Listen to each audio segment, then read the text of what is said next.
The Ice Palace by F. Scott Fitzgerald. The sunlight dripped over the house like golden paint over an art jar, and the freckling shadows here and there only intensified the rigor of the bath of light. The Butterworth and Larkin houses flanking were entrenched behind great stodgy trees. Only the Happer house took the full sun, and all day long faced the dusty road street with a tolerant, kindly patience. This was the city of Tarleton in southernmost Georgia. September afternoon. Up in her bedroom window, Sally Carrol Happer rested her 19-year-old chin on a 52-year-old sill, and watched Clark Darrow's ancient Ford turn the corner. The car was hot. Being partly metallic, it retained all the heat it absorbed or evolved, and Clark Darrow, sitting bolt upright at the wheel, wore a pained, strained expression as though he considered himself a spare part, and rather likely to break. He laboriously crossed two dusty ruts, the wheel squeaking indignantly at the encounter, and then with a terrifying expression he gave the steering gear a final wrench and deposited self and car approximately in front of the Happer steps. There was a heaving sound, a death rattle, followed by a short silence, and then the air was rent by a startling whistle. Sally Carrol gazed down sleepily. She started to yawn, but finding this quite impossible unless she raised her chin from the window-sill, changed her mind and continued silently to regard the car, whose owner sat brilliantly, if perfunctorily, at attention, as he waited for an answer to his signal. After a moment the whistle once more split the dusty air. "Good morning." With difficulty Clark twisted his tall body round and bent a distorted glance on the window. "'Tain't morning, Sally Carrol." "Isn't it, sure enough?" "What you doing?" "Eating an apple." "Come on, go swimming. Want to?" "Reckon so." "How about hurrying up?" "Sure enough." Sally Carrol sighed voluminously and raised herself with profound inertia from the floor where she had been occupied in alternately destroying parts of a green apple and painting paper dolls for her younger sister. She approached a mirror, regarded her expression with a pleased and pleasant languor, dabbed 2 spots of rouge on her lips and a grain of powder on her nose, and covered her bobbed corn-colored hair with a rose-littered sunbonnet. Then she kicked over the painting water, said, "Oh, damn," but let it lay, and left the room. "How you, Clark?" she inquired a minute later, as she slipped nimbly over the side of the car.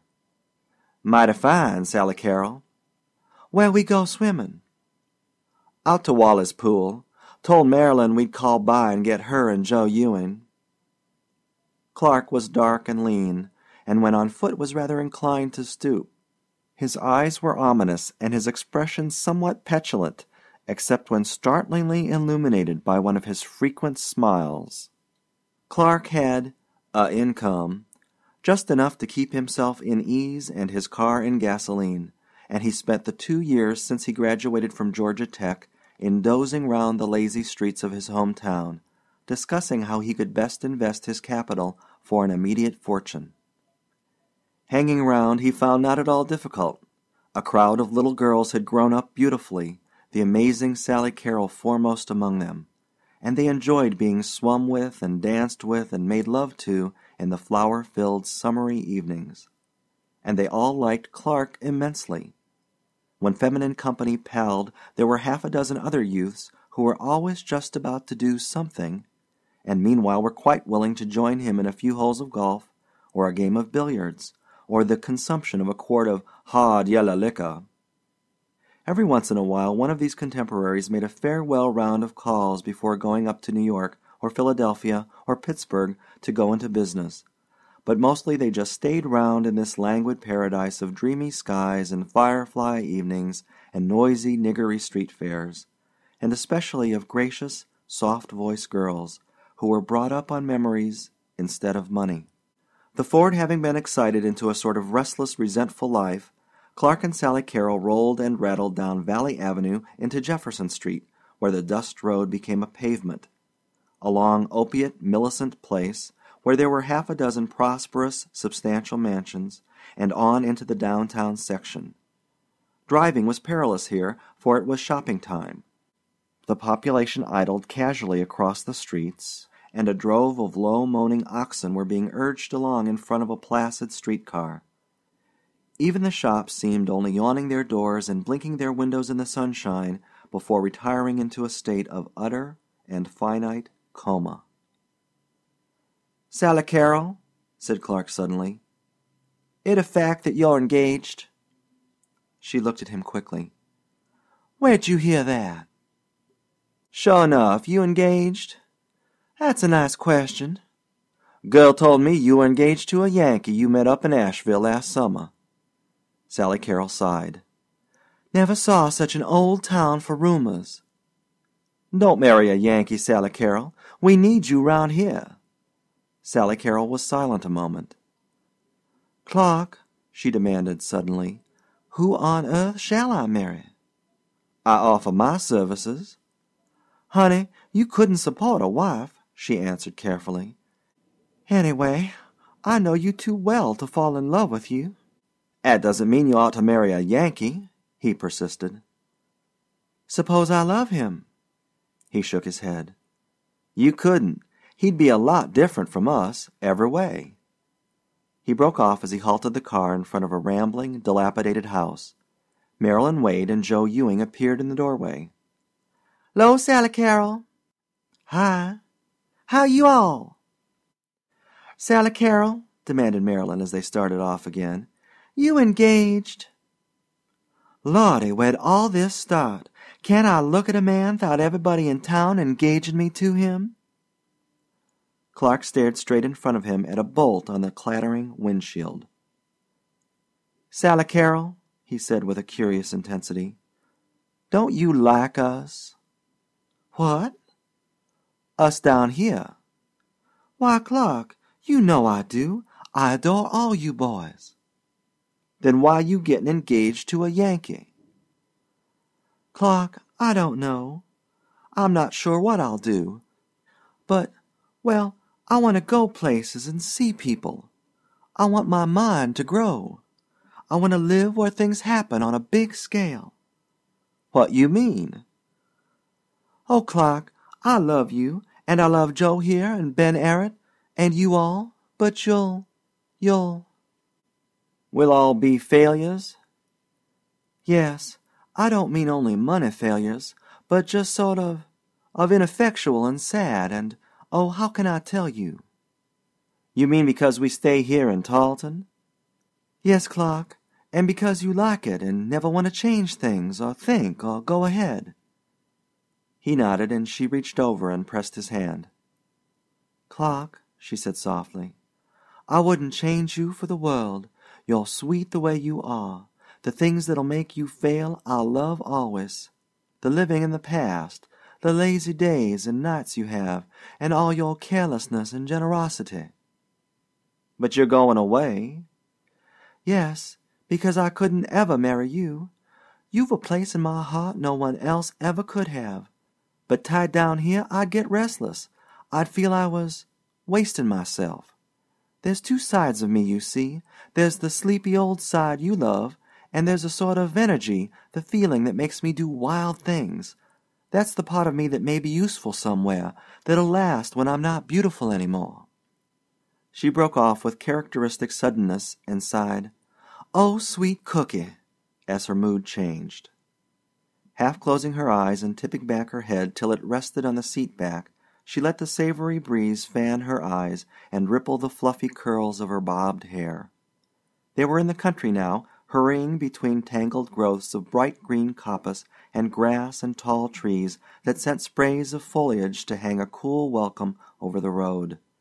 Here and there they passed a battered Negro cabin, its oldest white-haired inhabitant smoking a corncob pipe beside the door, and half a dozen scantily clothed pickaninnies parading tattered dolls on the wild grown grass in front. Farther out were lazy cotton fields, where even the workers seemed intangible shadows lent by the sun to the earth, not for toil, but to while away some age-old tradition in the golden September fields. And round the drowsy picturesqueness, over the trees and shacks and muddy rivers, flowed the heat, never hostile, only comforting, like a great, warm, nourishing bosom for the infant earth. "Sally Carrol, we're here." "Poor child, sound asleep." "Honey, you dead at last out of sheer laziness?" "Water, Sally Carrol, cool water waiting for you." Her eyes opened sleepily. "Hi," she murmured, smiling. 2. In November, Harry Bellamy, tall, broad, and brisk, came down from his northern city to spend 4 days. His intention was to settle a matter that had been hanging fire since he and Sally Carrol had met in Asheville, North Carolina, in midsummer. The settlement took only a quiet afternoon and an evening in front of a glowing open fire, for Harry Bellamy had everything she wanted, and beside, she loved him. Loved him with that side of her she kept especially for loving. Sally Carrol had several rather clearly defined sides. On his last afternoon they walked, and she found their steps tending half unconsciously toward one of her favorite haunts, the cemetery. When it came in sight, gray-white and golden-green under the cheerful late sun, she paused, irresolute, by the iron gate. "Are you mournful by nature, Harry?" she asked with a faint smile. "Mournful? Not I." "Then let's go in here. It depresses some folks, but I like it." They paused through the gateway and followed a path that led through a wavy valley of graves, dusty gray and moldy for the 50s, quaintly carved with flowers and jars for the 70s, ornate and hideous for the 90s, with fat marble cherubs lying in sodden sleep on stone pillows, and great impossible growths of nameless granite flowers. Occasionally they saw a kneeling figure with tributary flowers, but over most of the graves lay silence and withered leaves with only the fragrance that their own shadowy memories could waken in living minds. They reached the top of a hill where they were fronted by a tall, round headstone, freckled with dark spots of damp and half grown over with vines. "Marjorie Lee," she read, 1844 to 1873. Wasn't she nice? She died when she was 29. Dear Marjorie Lee," she added softly. "Can't you see her, Harry?" "Yes, Sally Carrol." He felt a little hand insert itself into his. "She was dark, I think, and she always wore her hair with a ribbon in it, and gorgeous hoop skirts of Alice blue and old rose." "Yes." "Oh, she was sweet, Harry, and she was the sort of girl born to stand on a wide, pillared porch and welcome folks in. I think perhaps a lot of men went away to war meaning to come back to her, but maybe none of 'em ever did." He stooped down close to the stone, hunting for any record of marriage. "There's nothing here to show." "Of course not. How could there be anything there better than just Marjorie Lee and that eloquent date?" She drew close to him, and an unexpected lump came into his throat as her yellow hair brushed his cheek. "You see how she was, don't you, Harry?" "I see," he agreed gently. "I see through your precious eyes. You're beautiful now, so I know she must have been." Silent and close they stood, and he could feel her shoulders trembling a little. An ambling breeze swept up the hill and stirred the brim of her floppity hat. "Let's go down there." She was pointing to a flat stretch on the other side of the hill, where along the green turf were 1,000 grayish-white crosses stretching in endless, ordered rows like the stacked arms of a battalion. "Those are the Confederate dead," said Sally Carrol simply. They walked along and read the inscriptions, always only a name and a date, sometimes quite indecipherable. "The last row is the saddest. See, way over there? Every cross has just the date on it and the word unknown." She looked at him and her eyes brimmed with tears. "I can't tell you how real it is to me, darling, if you don't know." "How you feel about it is beautiful to me." No, it's not me, it's them. That old time that I've tried to have live in me? These were just men, unimportant evidently, or they wouldn't have been unknown. But they died for the most beautiful thing in the world, the dead South. You see," she continued, her voice still husky, her eyes glistening with tears, "people have these dreams they fasten on to things, and I've always grown up with that dream. It was so easy because it was all dead and there weren't any disillusions coming to me. I've tried in a way to live up to those past standards of noblesse oblige. There's just the last remnants of it, you know, like the roses of an old garden dying all round us, streaks of strange courtliness and chivalry in some of these boys, and stories I used to hear from a Confederate soldier who lived next door, and a few old darkies. Oh, Harry, there was something. There was something. I couldn't ever make you understand, but it was there." "I understand," he assured her again quietly. Sally Carrol smiled and dried her eyes on the tip of a handkerchief protruding from his breast pocket. "You don't feel depressed, do you, lover? Even when I cry I'm happy here, and I get a sort of strength from it." Hand in hand they turned and walked slowly away. Finding soft grass, she drew him down to a seat beside her with their backs against the remnants of a low broken wall. "Wish those 3 old women would clear out," he complained. "I want to kiss you, Sally Carrol." "Me too." They waited impatiently for the 3 bent figures to move off, and then she kissed him until the sky seemed to fade out and all her smiles and tears to vanish in an ecstasy of eternal seconds. Afterward they walked slowly back together, while on the corners twilight played at somnolent black and white checkers with the end of the day. "You'll be up about mid-January," he said, "and you've got to stay a month at least. It'll be slick. There's a winter carnival on, and if you've never really seen snow it'll be like fairyland to you. There'll be skating and skiing and tobogganing and sled riding and all sorts of torchlight parades on snowshoes. They haven't had one for years, so they're going to make it a knockout." "Will I be cold, Harry?" she asked suddenly. "You certainly won't. You may freeze your nose, but you won't be shivery cold. It's hard and dry, you know." "I guess I'm a summer child. I don't like any cold I've ever seen." She broke off, and they were both silent for a minute. "Sally Carrol," he said very slowly, "what do you say to March?" "I say I love you." "March?" "March, Harry." 3. All night in the Pullman it was very cold. She rang for the porter to ask for another blanket, and when he couldn't give her one she tried vainly, by squeezing down into the bottom of her berth and doubling back the bedclothes, to snatch a few hours' sleep. She wanted to look her best in the morning. She rose at 6 and, sliding uncomfortably into her clothes, stumbled up to the diner for a cup of coffee. The snow had filtered into the vestibules and covered the door with a slippery coating.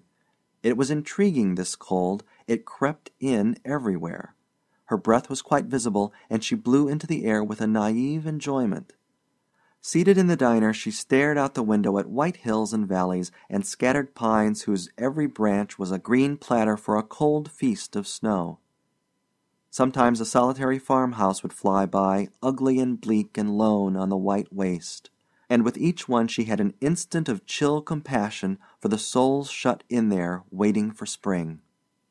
As she left the diner and swayed back into the Pullman, she experienced a surging rush of energy and wondered if she was feeling the bracing air of which Harry had spoken. This was the North, her land now. "Then blow ye winds hi-ho, a-roving I will go," she chanted exultantly to herself. "What's that?" inquired the porter politely. "I said, brush me off." The long wires of the telegraph poles doubled. 2 tracks ran up beside the train. 3, 4, came a succession of white-roofed houses, a glimpse of a trolley car with frosted windows, streets, more streets, the city. She stood for a dazed moment in the frosty station before she saw 3 fur-bundled figures descending upon her. "There she is!" "Oh, Sally Carrol!" Sally Carrol dropped her bag. "Hi!" A faintly familiar icy-cold face kissed her, and then she was in a group of faces all apparently emitting great clouds of heavy smoke. She was shaking hands. There were Gordon, a short, eager man of 30 who looked like an amateur knocked-about model for Harry, and his wife Myra, a listless lady with flaxen hair under a fur automobile cap. Almost immediately Sally Carrol thought of her as vaguely Scandinavian. A cheerful chauffeur adopted her bag, and amid ricochets of half-phrases, exclamations, and perfunctory listless "my dears" from Myra, they swept each other from the station.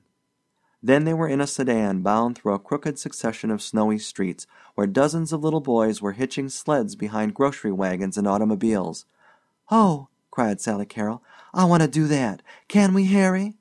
"That's for kids, but we might. It looks like such a circus," she said regretfully. Home was a rambling frame house set on a white lap of snow, and there she met a big, gray-haired man of whom she approved, and a lady who was like an egg, and who kissed her. These were Harry's parents. There was a breathless, indescribable hour crammed full of half-sentences, hot water, bacon and eggs, and confusion, and after that she was alone with Harry in the library, asking him if she dared smoke. It was a large room with a Madonna over the fireplace, and rows upon rows of books in covers of light gold and dark gold and shiny red. All the chairs had little lace squares where one's head should rest. The couch was just comfortable. The books looked as if they had been read, some, and Sally Carrol had an instantaneous vision of the battered old library at home, with her father's huge medical books and the oil paintings of her 3 great-uncles, and the old couch that had been mended up for 45 years and was still luxurious to dream in. This room struck her as being neither attractive nor particularly otherwise. It was simply a room with a lot of fairly expensive things in it that all looked about 15 years old. "What do you think of it up here?" demanded Harry eagerly. "Does it surprise you? Is it what you expected, I mean?" "You are, Harry," she said quietly, and reached out her arms to him. But after a brief kiss he seemed to extort enthusiasm from her. "The town, I mean. Do you like it? Can you feel the pep in the air?" "Oh, Harry," she laughed, "you'll have to give me time. You can't just fling questions at me." She puffed at her cigarette with a sigh of contentment. "One thing I want to ask you," he began rather apologetically. "You Southerners put quite an emphasis on family and all that. Not that it isn't quite all right, but you'll find it a little different here. I mean, you'll notice a lot of things that seem to you sort of vulgar display at first, Sally Carrol. But just remember that this is a 3-generation town. Everybody has a father, and about half of us have grandfathers. Back of that we don't go." "Of course," she muttered. "Our grandfathers, you see, founded the place, and a lot of them had to take some pretty queer jobs while they were doing the founding. For instance, there's one woman who at present is about the social model for the town. Well, her father was the first public ashman. Things like that." "Why," said Sally Carrol, puzzled, "did you suppose I was going to make remarks about people?" "Not at all," interrupted Harry, "and I'm not apologizing for anyone either. It's just that, well, a Southern girl came up here last summer and said some unfortunate things, and, oh, I just thought I'd tell you." Sally Carrol felt suddenly indignant, as though she had been unjustly spanked. But Harry evidently considered the subject closed, for he went on with a great surge of enthusiasm. "It's carnival time, you know, first in 10 years, and there's an ice palace they're building new that's the first they've had since '85, built out of blocks of the clearest ice they could find, on a tremendous scale." She rose, and walking to the window pushed aside the heavy Turkish portieres and looked out. "Oh," she cried out suddenly, "there's 2 little boys making a snowman. Harry, do you reckon I can go out and help 'em?" "You dream. Come here and kiss me."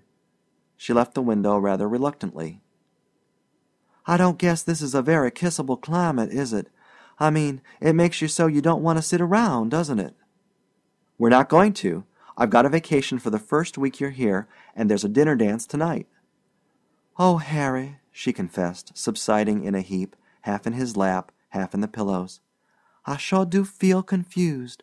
I haven't got an idea whether I like it or not, and I don't know what people expect or anything. You'll have to tell me, honey." "I'll tell you," he said softly, "if you'll just tell me you're glad to be here." "Glad, just awful glad," she whispered, insinuating herself into his arms in her own peculiar way. "Where you are is home for me, Harry." And as she said this, she had the feeling for almost the first time in her life that she was acting a part. That night, amid the gleaming candles of a dinner party, where the men seemed to do most of the talking while the girls sat in a haughty and expensive aloofness, even Harry's presence on her left failed to make her feel at home. "They're a good-looking crowd, don't you think?" he demanded. "Just look round. There's Spud Hubbard, tackle at Princeton last year, and Junie Morton. He and the red-haired fellow next to him were both Yale hockey captains. Junie was in my class. Why, the best athletes in the world come from these states round here. This is a man's country, I tell you.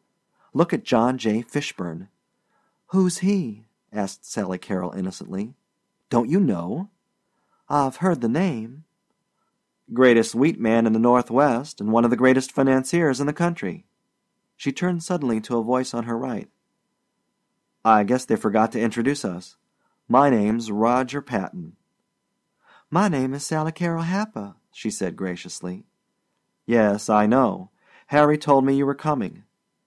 "You a relative?" "No, I'm a professor." "Oh!" she laughed. "At the university. You're from the South, aren't you?" "Yes, Tarleton, Georgia."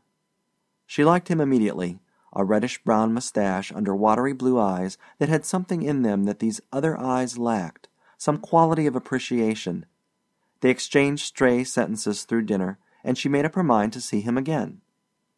After coffee she was introduced to numerous good-looking young men who danced with conscious precision and seemed to take it for granted that she wanted to talk about nothing except Harry. "Heavens," she thought, "they talk as if my being engaged made me older than they are, as if I'd tell their mothers on them."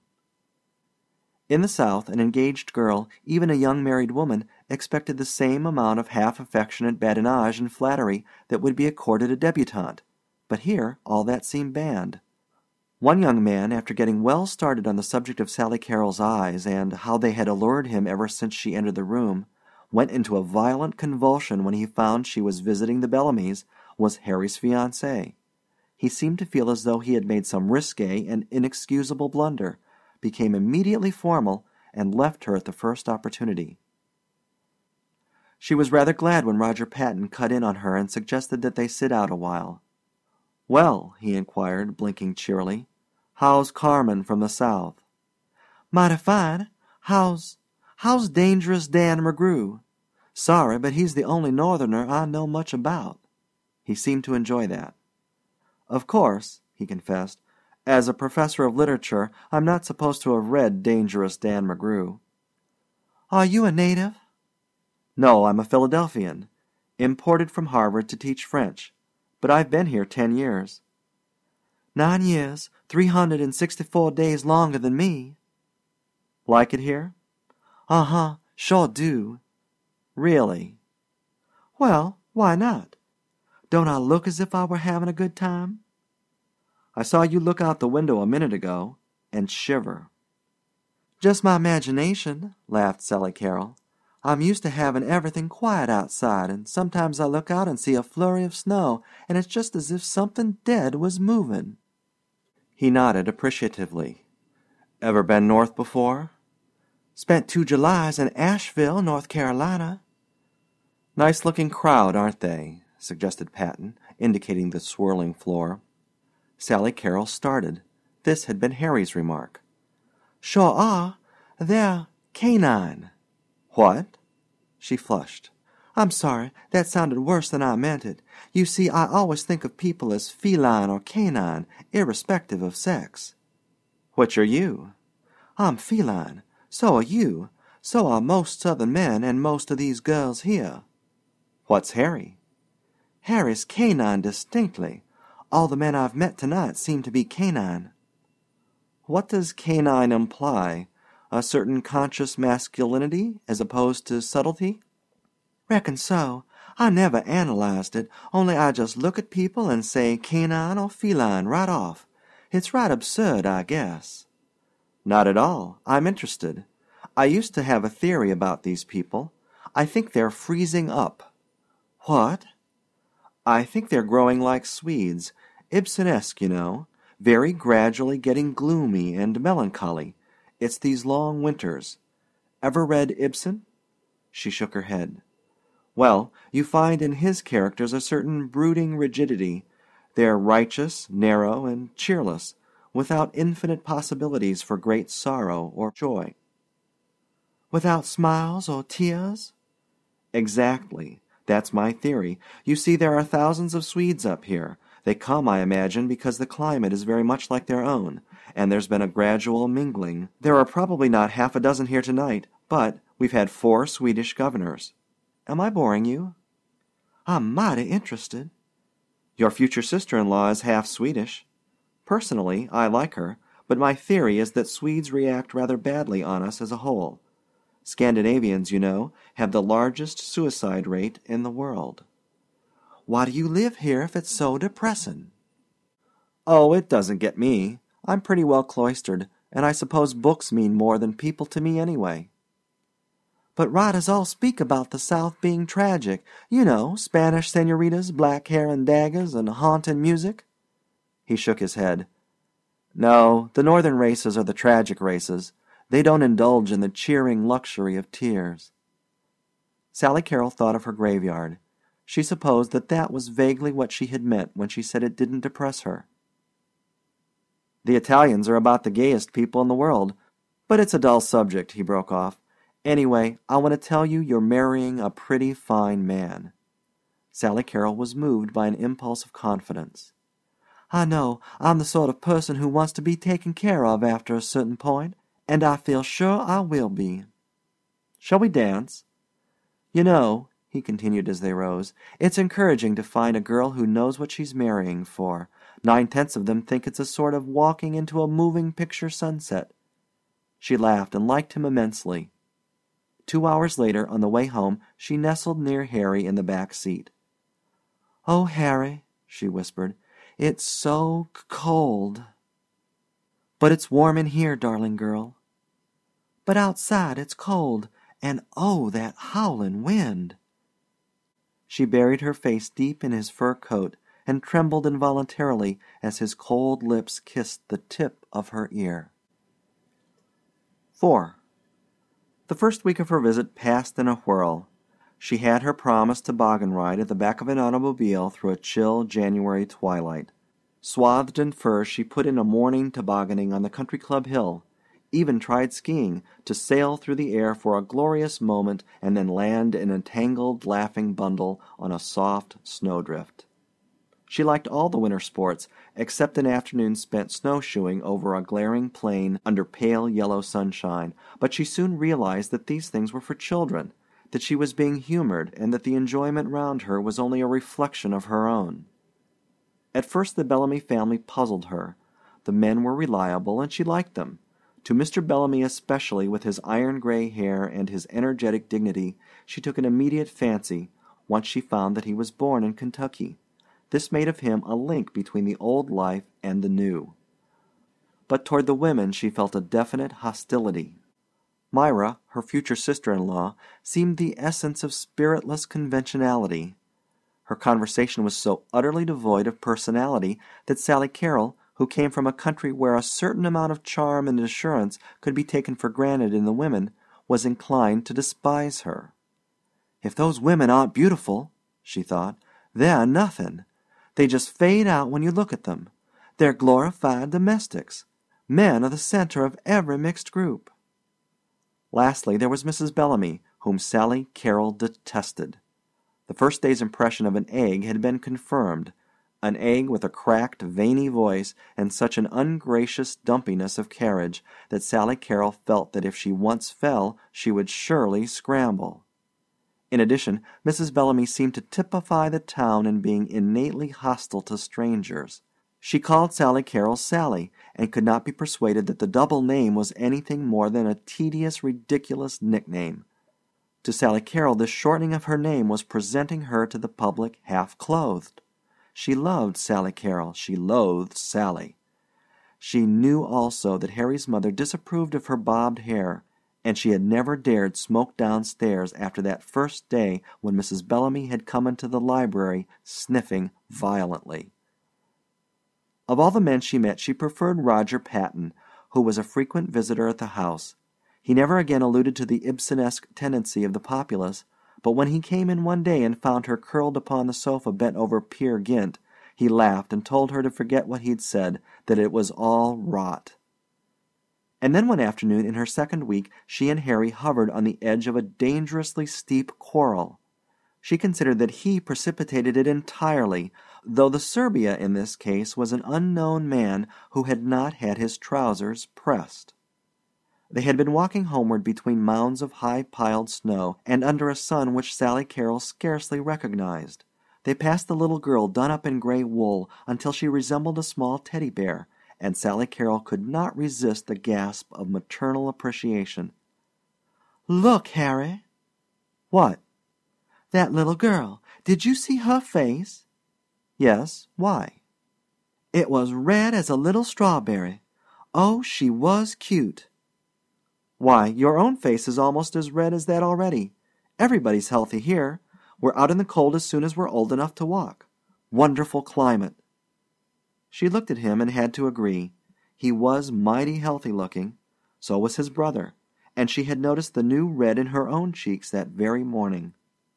Suddenly their glances were caught and held, and they stared for a moment at the street corner ahead of them. A man was standing there, his knees bent, his eyes gazing upward with a tense expression as though he were about to make a leap toward the chilly air. And then they both exploded into a shout of laughter, for coming closer they discovered it had been a ludicrous momentary illusion produced by the extreme bagginess of the man's trousers. "Reckon that's one on us," she laughed.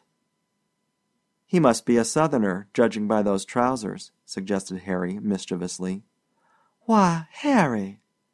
Her surprised look must have irritated him. "Those damn Southerners!" Sally Carrol's eyes flashed. "Don't call 'em that." "I'm sorry, dear," said Harry, malignantly apologetic, "but you know what I think of them. They're sort of degenerates, not at all like the old Southerners. They've lived so long down there with all the colored people that they've gotten lazy and shiftless." "Hush your mouth, Harry," she cried angrily. "They're not. They may be lazy. Anybody would be in that climate. But they're my best friends, and I don't want to hear them criticized in any such sweeping way. Some of 'em are the finest men in the world." "Oh, I know. They're all right when they come north to college. But of all the hang-dog, ill-dressed, slovenly lot I ever saw, a bunch of small-town Southerners are the worst." Sally Carrol was clenching her gloved hands and biting her lip furiously. "Why," continued Harry, "there was one in my class at New Haven, and we all thought that at last we'd found the true type of Southern aristocrat, but it turned out that he wasn't an aristocrat at all, just the son of a northern carpetbagger who owned about all the cotton round Mobile." "A Southerner wouldn't talk the way you're talking now," she said evenly. "They haven't the energy." "Or the something else." "I'm sorry, Sally Carrol, but I've heard you say yourself that you'd never marry." "That's quite different.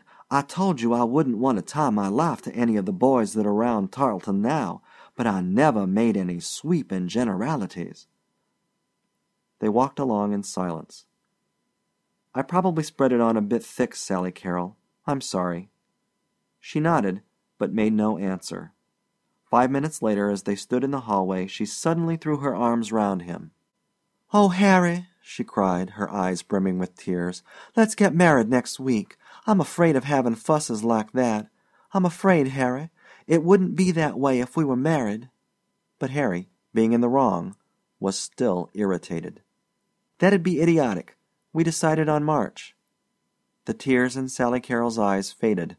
Her expression hardened slightly. "Very well. I suppose I shouldn't have said that." Harry melted. "Dear little nut," he cried, "come and kiss me and let's forget." That very night, at the end of a vaudeville performance, the orchestra played Dixie, and Sally Carrol felt something stronger and more enduring than her tears and smiles of the day brim up inside her. She leaned forward, gripping the arms of her chair until her face grew crimson. "Sort of get you, dear?" whispered Harry. But she did not hear him. To the limited throbs of the violins and the inspiring beat of the kettle-drums, her own old ghosts were marching by and on into the darkness, and as fifes whistled and sighed in the low encore, they seemed so nearly out of sight that she could have waved good-bye. "Away, away, away down south in Dixie, away, away, away down south in Dixie." 5.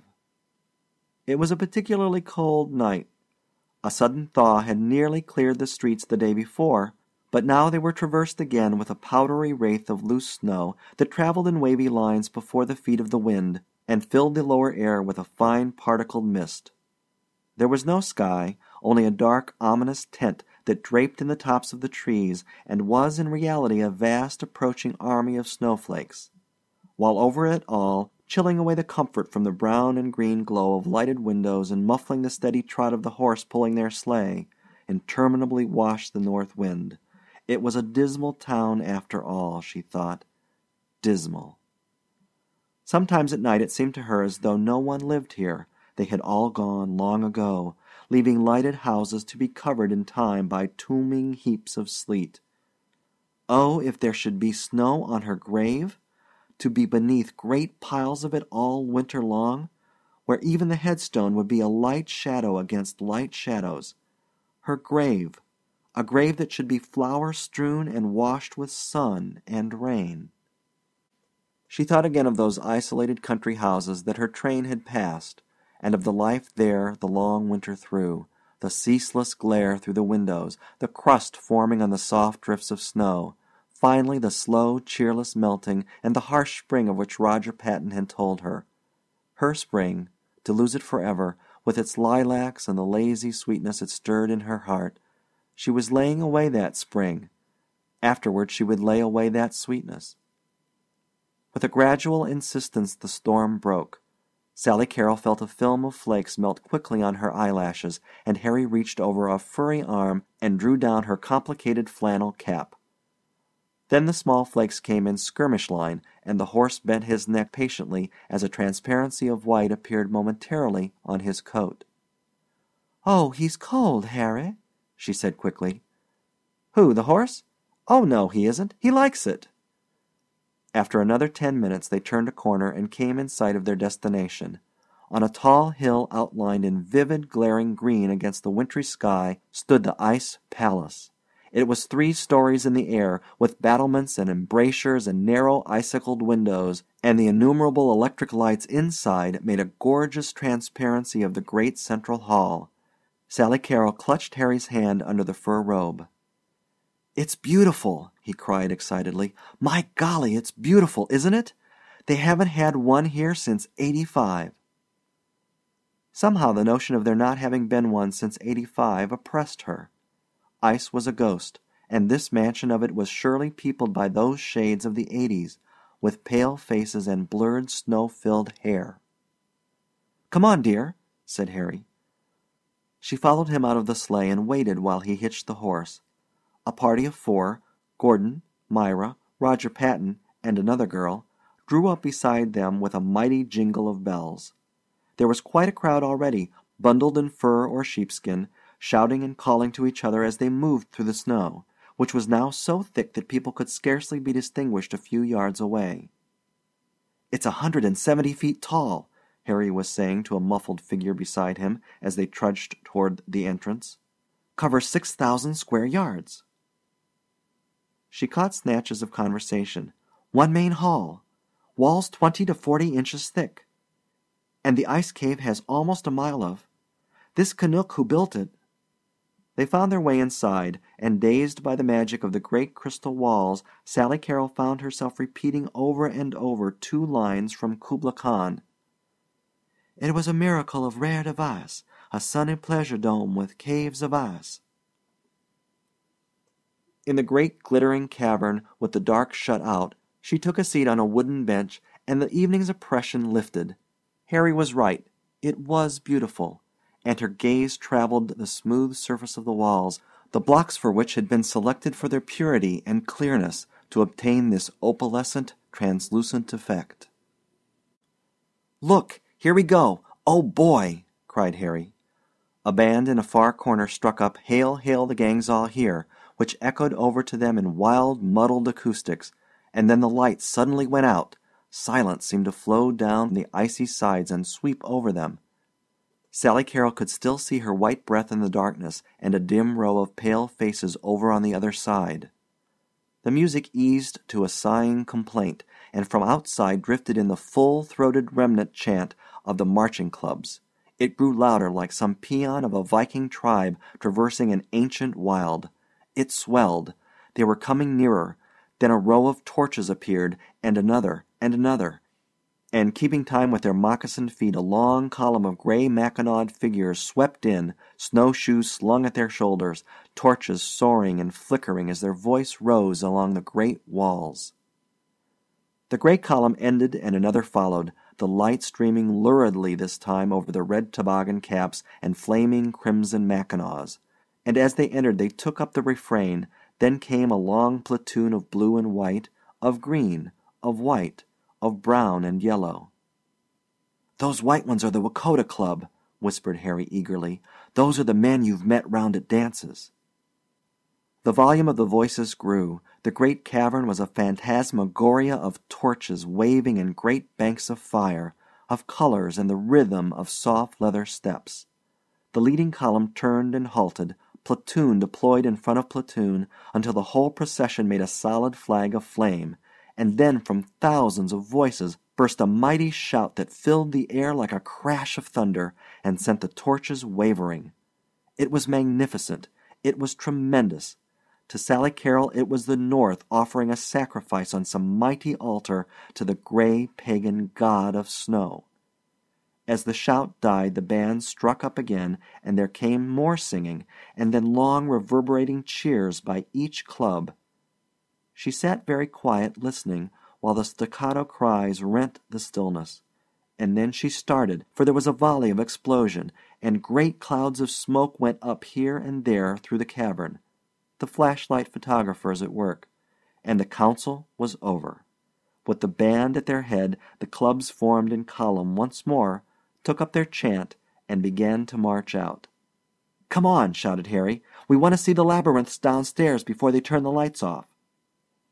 They all rose and started toward the chute, Harry and Sally Carrol in the lead, her little mitten buried in his big fur gauntlet. At the bottom of the chute was a long empty room of ice, with the ceiling so low that they had to stoop, and their hands were parted. Before she realized what he intended, Harry had darted down one of the half-dozen glittering passages that opened into the room, and was only a vague receding blot against the green shimmer. "Harry!" she called. "Come on!" he cried back. She looked round the empty chamber. The rest of the party had evidently decided to go home, were already outside somewhere in the blundering snow. She hesitated and then darted in after Harry. "Harry!" she shouted. She had reached a turning point 30 feet down. She heard a faint muffled answer far to the left, and with a touch of panic fled toward it. She passed another turning, 2 more yawning alleys. "Harry!" No answer. She started to run straight forward, and then turned like lightning and sped back the way she had come, enveloped in a sudden icy terror. She reached a turn. Was it here? Took the left, and came to what should have been the outlet into the long, low room. But it was only another glittering passage with darkness at the end. She called again, but the walls gave back a flat, lifeless echo with no reverberations. Retracing her steps, she turned another corner, this time following a wide passage. It was like the green lane between the parted waters of the Red Sea, like a damp vault connecting empty tombs. She slipped a little now as she walked, for ice had formed on the bottom of her overshoes. She had to run her gloves along the half-slippery, half-sticky walls to keep her balance. "Harry!" Still no answer. The sound she made bounced mockingly down to the end of the passage. Then on an instant the lights went out, and she was in complete darkness. She gave a small, frightened cry, and sank down into a cold little heap on the ice. She felt her left knee do something as she fell, but she scarcely noticed it as some deep terror far greater than any fear of being lost settled upon her. She was alone with this presence that came out of the north, the dreary loneliness that rose from ice-bound whalers in the Arctic seas, from smokeless, trackless wastes where there were strewn the whitened bones of adventure. It was an icy breath of death. It was rolling down low across the land to clutch at her. With a furious, despairing energy, she rose again and started blindly down the darkness. She must get out. She might be lost in here for days, freeze to death and lie embedded in the ice like corpses she had read of, kept perfectly preserved until the melting of a glacier. Harry probably thought she had left with the others. He had gone by now. No one would know until the next day. She reached pitifully for the wall. 40 inches thick, they had said. 40 inches thick. On both sides of her along the walls she felt things creeping, damp souls that haunted this palace, this town, this north. "Oh, send somebody! Send somebody!" she cried aloud. Clark Darrow, he would understand, or Joe Ewing. She couldn't be left here to wander forever, to be frozen, heart, body, and soul. This her, this Sally Carrol. Why, she was a happy thing. She was a happy little girl. She liked warmth and summer and Dixie. These things were foreign. Foreign. "You're not crying," something said aloud. "You'll never cry any more. Your tears would just freeze.